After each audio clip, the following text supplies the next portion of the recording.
तो कंगना रनौत की नई फिल्म भारत भाग्य विधाता थिएटर्स में रिलीज हो चुकी है। मुझे इस फिल्म से ज्यादा उम्मीदें नहीं थी। सेमी टॉपिक पे, सेमी प्रेमिस पे हमने न जाने कितने फिल्में देख रखी हैं। ये प्रॉब्लम अराइज कैसी होगी और इवेंचुअली इसका एंड कैसे होगा, सारी चीजें हमें पता है। तो इस फिल्म में बस यही देखना था कि जिस टेंशन का वादा ये लोग कर रहे हैं, क्या ये उसको through out it's running time hold कर पाते हैं। और भाई कहना पड़ेगा, ये मूवी शॉक करती है। काफी फैसिनेटिंग चीजें हैं इसके बारे में, इन सभी चीजों के बारे में डिस्कस करेंगे इस वीडियो में। लेकिन उससे पहले अगर तुम लोग इस चैनल पे नए हो, प्लीज सब्सक्राइब। मूवी के प्लॉट की बात करें तो ये कहानी है 26/11 की रात के, जब टेररिस्ट लोग मुंबई में घुस गए थे, हर किसी को गोलियां मार रहे थे। वो पहुंचते हैं एक हॉस्पिटल के पास। वहां की 15 नर्सों ने कैसे इन टेररिस्ट से 400 लोगों को बचाया, यही कहानी है इस फिल्म की। मूवी की शुरुआत बहुत अलग ढंग से होती है। मेरे लिए तो सिरदर्दी वाली थी, क्योंकि इन्होंने जो सरकारी अस्पताल है उसको चीयरफुल दिखा दिया। पूरी दुनिया में तुम किसी भी चीज को चीयरफुल दिखा सकते हो, पर एक इंडियन अस्पताल को, वो भी सरकारी वाले, कभी नहीं भाई। मैं खुद कितने बार सरकारी हॉस्पिटल में जा चुका हूँ और वो कुछ भी है, बस चीयरफुल नहीं है। हमें पूरे हॉस्पिटल की सीनरी दिखाई जा रही है, वहाँ कैसे पेशेंट भी खुश हैं, जो नर्स उनकी सेवाएं कर रही हैं वो भी खुश हैं, पीछे एक चीयरफुल गाना चल रहा है। भाई नहीं, तुम्हारा जो भी इंटेंशन हो भाई, वो चीज़ अजीब ही लगती है। इसी गाने के साथ साथ हमें जो मेन कैरेक्टर्स इस फिल्म के होने वाले हैं उनसे भी इंट्रोड्यूस करा दिया जाता है। उनका आपस में कैसे रिलेशंस हैं, आपस में जोक वगैरह कर रहे हैं, क्या उनकी फैमिली बैकग्राउंड है, थोड़ा थोड़ा हिंट करके हमें बता दिया जाता है। वो चीज़ें इतना रिलेटेबल होती है कि उसके बारे में ज़्यादा बताने की ज़रूरत थी ही नहीं। लेकिन उनके जो बैंटर हमें दिखाए गए थे, जो जोक्स वगैरह मारे गए थे, वो फनी नहीं थे। ऊपर से एक्टर्स का जो रिएक्शन था, ऐसा लग रहा था न जाने क्या ही सुन लिया है। ऐसा लगता है जबरदस्ती हंसा रहे हैं उनको। ये गाना, ये इंट्रोडक्शन भले ही उतने अच्छे से लैंड ना कर जाए, पर हमें कैरेक्टर से इंट्रोड्यूस जरूर करा देती है। पर जैसे ही इनका मेन प्लॉट चालू होता है, भाई पहली बात, उसका इनिशिएशन ही बहुत कमाल का था। हॉस्पिटल में नॉर्मल दिन का माहौल है, लेकिन इनको बाहर से गोलियों की आवाज सुनाई दे रही है। हर एक डिफरेंट पर्सनैलिटी अपने तरीके से उसको इंटरप्रेट कर रहा है। उनको सुनना काफी ज्यादा इंटरेस्टिंग था, क्योंकि ऐसा कुछ हमारे देश में पहली बार हो रहा था। उसको अच्छे से कैप्चर किया है। उसके बाद जब सभी कैरेक्टर्स को रियलिटी हिट करती है, उनका रिएक्शन भी काफी कमाल का था। वहां भी डिफरेंट पर्सनैलिटीज कैसे अपने अपने ओपिनियंस रख रहे हैं। कुछ कह रहा है पॉजिटिव रहो, कुछ कह रहा है नहीं भाई अभी अटैक हो जाएगा, हमें कुछ करना चाहिए। वो कियोस बढ़िया क्रिएट किया था। सिचुएशन की अर्जेंसी इन्होंने फील करवा दी, और जैसे से रनिंग टाइम आगे जा रहा था, टेंशन भी बढ़ता जा रहा था।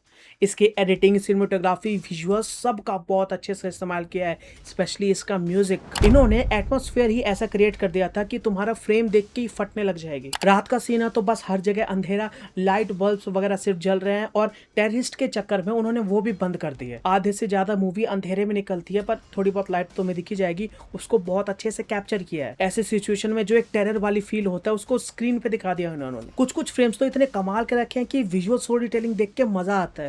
जैसे कि हॉस्पिटल का एंट्रेंस है, लेफ्ट साइड सीढ़ी है, राइट साइड आने जाने का रास्ता, हॉस्पिटल का मेन गेट, जहां पे किसी तरीके से टेररिस्ट को उसका एक्सेस मिल जाता है। गेट से टेररिस्ट वगैरह अंदर आते हैं, और सीढ़ी पे है कंगना रनौत। और लाइट बहुत ज्यादा कम है, अब इसको अच्छे से एक्सप्लेन करवाना मुश्किल है, पर फ्रेम बहुत ही कमाल का लग रहा था। किसी भी टेररिस्ट का चेहरा नहीं दिख रहा है, दूर से काला सा एक फिगर दिख रहा है जो कि AK-47 लेके चलाया जा रहा है। यहाँ पे कंगना रनौत किसी तरह से बच के ऊपर जा रही है, और इसको वाइड शॉट में शूट किया है। बहुत कमाल का फ्रेम है। वाइड शॉट शायद यही एक मुझे याद है। इसके अलावा जो क्लोजअप्स वगैरह भी काफी अच्छे से लिए हैं। इसी कंगना रनौत वाले फ्रेम के बाद इंटरवल आ जाता है, और यहाँ तक तो मूवी बहुत बढ़िया चलती है। चीजें सेटअप हो चुकी है, टेंशन बिल्ड हो चुका है, और अब सरवाइव करना बाकी है। और पूरी मूवी का मेन मुद्दा यही था कि, और मुझे डर था क्या ये लोग इसको अच्छे से पुल ऑफ कर पाएंगे कि नहीं। सरप्राइजिंगली बहुत अच्छे से पुल ऑफ किया है। तुम एक बार सेटिंग के बारे में सोचो, बाहर टेररिस्ट किसी को भी गोली मार रहे हैं, AK-47 है उनके पास, हॉस्पिटल का सीन है, नर्स है, उनको टेररिस्ट के बारे में कुछ भी नहीं पता, इस सिचुएशन के बारे में कुछ नहीं पता। ऐसे ऐसे पेशेंट है कि अगर उन बिजली कटी तो वो खत्म। बहुत सारे बच्चे भरे पड़े हैं, बहुत सारे प्रेग्नेंट लेडी है जिनका ड्यू डेट आज ही था, आज मतलब उसी दिन था। इन्हीं सब चीजों को लेके ऐसी सिचुएशन क्रिएट कर दिया कि तुम अपना सर पकड़ के बैठे रहोगे, कई जगह तो बस नाखून चबाओगे। तुम्हें पता है कि आगे क्या होगा, प्रिडिक्टेबल है, पर वो टेंशन इतना बढ़िया बिल्ड कर देती है कि तुम देखना चाहते हो। पर कई बार इन्हीं चीजों को क्रिएट करने के लिए सिचुएशन थोड़ी मेलोड्रामेटिक भी हो जाती है। जो मेन कैरेक्टर्स है उनको कुछ ज्यादा ही सेंसिटिव दिखा दिया है, इतना ज्यादा कि 100 लोग मर जाए चलेगा, पर एक पेशेंट नहीं मरना चाहिए। तुम समझते हो कि ये चीजें क्यों करी जा रही है, ड्रामेटिक ज्यादा होने लगता है, पर तुम एक्सेप्ट कर लेते हो क्योंकि टेंशन इतना ज्यादा है। यहाँ पे कुछ ओवर द टॉप नहीं जाता, सारी चीजें बढ़िया चलती हैं। इन्हीं बढ़िया चीजों के साथ साथ सेकंड हाफ में इन्होंने कुछ ऐसे डिसीजन लिए जो मेरे सर के ऊपर से गए हैं। मतलब इतना ऊपर से कि मैं उछल के पकड़ नहीं सकता उन्हें। पूरे ही मूवी में म्यूजिक काफी कमाल का है। उसका यूज टेंशन को दिखाने के लिए, चीयरफुल को दिखाने के लिए और एक ड्रेड वाली फील को दिखाने के लिए काफी अच्छा किया है। कई कई जगहों पे साइलेंस है और कई कई जगहों पे उस साइलेंस को भी एक साउंड दिया हुआ है। इफेक्टिवली इमोशन को काफी अच्छे से बयां करता है। पर फिल्म में 2 जगह हैं जहां इन सब की खटिया खड़ी कर दी है और ये मैं बहुत ही अच्छा लैंग्वेज यूज कर रहा हूँ। सेकंड हाफ में एक पॉइंट आता है जहां पे हमारे जो मेन कैरेक्टर्स हैं उनको जोश आ जाता है, कहेंगे अब तो हम टेररिस्ट की ऐसी तैसी कर देंगे। और वहां पे अचानक से ही मूवी का जो टाइटल सॉन्ग है वो बजने लगता है। अब तुम सिचुएशन एक बार सोचो, 400 आदमी फंसे हुए हैं जहां पे कौन कब मर जाए पता नहीं। टेररिस्ट खुलेआम बम और AK-47 लेके घूम रहे हैं। यहाँ पे कुछ नर्स अपनी जान की बाजी लगा के उस टेररिस्ट को रोकने की कोशिश कर रहे हैं, पर गाना ऐसा चल रहा है, ढोल नगाड़े बज रहे हैं। एक अपबीट वाला इन्होंने सॉन्ग बजा दिया जिसको देख के तुम भांगड़ा करना चाहोगे। तुम्हारे दिमाग में ये कभी नहीं आएगा कि भाई टेररिस्ट है मैं बच जाऊं। वहां पे अगर सिर्फ साइलेंस रखते तो उससे 1000 गुना ज्यादा इंपैक्टफुल पड़ता। अब्रप्टली आ जाता है, अब्रप्टली कट होके कहीं चला जाता है। उस सॉन्ग का उस पॉइंट पे क्या रिलेवेंस था, क्या सिग्निफिकेंस था, कोई मुझे समझा दे। उसी के साथ कोई ये भी बता दो कि इस फिल्म का नाम भारत भाग्य विधाता क्यों है। इस टाइटल का कहानी से क्या लेना देना। नहीं, मैं जनरली पूछ रहा हूँ, मुझे तो फिल्म में कोई ऐसी चीज नहीं दिखी कि इसका नाम भारत भाग्य विधाता रखना चाहिए। ये सेम अब्रप्ट एक सॉन्ग का आ जाना फिल्म में दोबारा होता है, पर वहां पे एडिटिंग थोड़ा सा चीजें बचा लेती है। अचानक से गाना कट हो जाएगा और उसके बाद जो चीज होती है तो तुम उससे पहले होने वाली बेवकूफी भूल जाते हो। भारत भाग्य, फिर वही प्रॉब्लम, नाम है ना इसका ये ऐसा।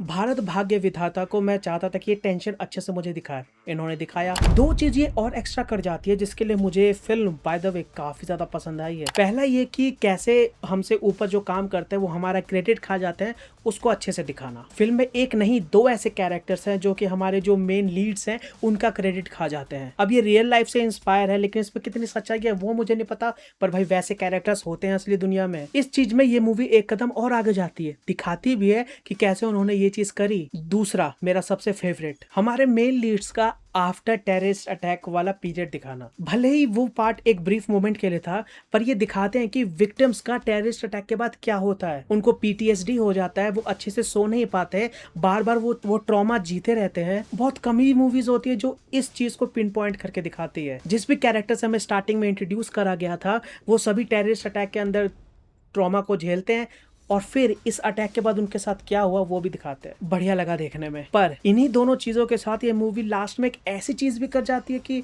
सही में मेरा दिमाग खराब हो गया था। और ये इसलिए भी ज्यादा दिमाग खराब करती है क्योंकि ये मूवी का मेन कैरेक्टर ही करता है, हमारा कंगना रनौत का कैरेक्टर। उनको पता नहीं क्या देवी टाइप में दिखा दिया कि उनके साथ कोई भी कुछ करे वो खुश ही रहेंगी, वो माफ करती जाएंगी। क्रेडिट खाने वाले की बात कर रहा हूँ मैं। ऊपर से जो अंडर अप्रिशिएट वाला जो वर्क होता है, जैसे ये नर्स वाला वर्क हो गया, उसको रोमांटिसाइज किए जा रही है। लास्ट में जाके बोल रही है भले ही ऊपर वाले तुम्हारे ना सुने, तुम ऐसे काम करते चले जाओ। भाई अगर तुम्हें कोई अच्छा मैसेज देना ही है तो ऊपर वाले को दो।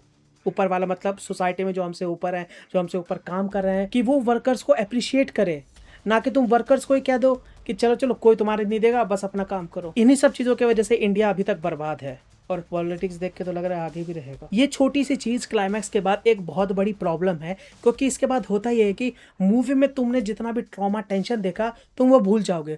तुम्हारा ध्यान बस इसी के आगे पीछे घूमेगा कि कंगना रनौत के कैरेक्टर ने ऐसा क्यों कहा। हमारे सीनियर जो क्रेडिट खा जाते हैं वो वाली बात भी तुम्हारे दिमाग में और ज्यादा घूमने लगेगी, क्योंकि कंगना रनौत का कैरेक्टर आके कहता है अरे कोई मेरा क्रेडिट खा गया तो खा गया, हमें बस काम करते रहना चाहिए, जो कि ठीक भी है।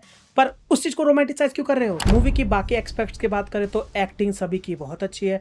कंगना रनौत का लास्ट में एक सीन आता है जो भाई तुम्हें तोड़ के रख देगा, काफी बढ़िया था। मूवी का डायरेक्शन काफी अच्छा था। इनके जो डायरेक्टर है उनकी शायद ये पहली फिल्म है, उन्होंने इससे पहले काफी बढ़िया बढ़िया मूवी लिख रखी है, मनोरमा, 6 फीट अंडर, चीनी कम, और ये इनकी डेब्यू फीचर फिल्म है जिसको इन्होंने लिखा भी है।